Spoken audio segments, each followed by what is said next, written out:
আপনারা দেখছেন news now, খবরের নতুন ভাষা। এডিসি নির্বাচনের প্রাক্কালে সিমনা এলাকায় তিপ্রামথা দলের একটি নির্বাচনী বুথ অফিসে ভাঙচুরের অভিযোগ উঠেছে। ঘটনাস্থল পরিদর্শন করে বিজেপির বিরুদ্ধে সরাসরি অভিযোগ করেন ১৩ সিমনা তমাকারী কেন্দ্রের দলীয় প্রার্থী রবীন্দ্র দেববর্মা। তাঁর দাবি, পরিকল্পিতভাবে এই হামলা চালানো হয়েছে, যদিও অভিযোগ অস্বীকার করা হয়েছে বিজেপির পক্ষ থেকে।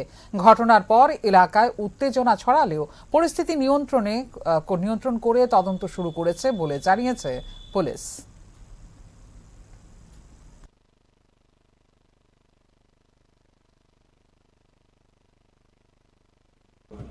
মিয়াখর্নি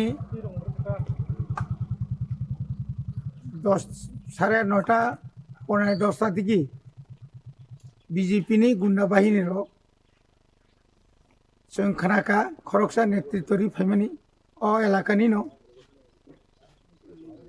चिनि बेलमुरा गामिनि चिनि 13 सिमना तमाकारि एडिसि केन्द्रनि बिसिङाव क्लाइजाक कायसा चिनि बुथ सेन्टार दंमोन, बुथ अफिस आबोनाव फायै बरक मिया अर मानिरक सुक्रुबायका मानिरक अरनि तस खाइबायका आबोनि यागोल बरक हरि उख्लां थाङा।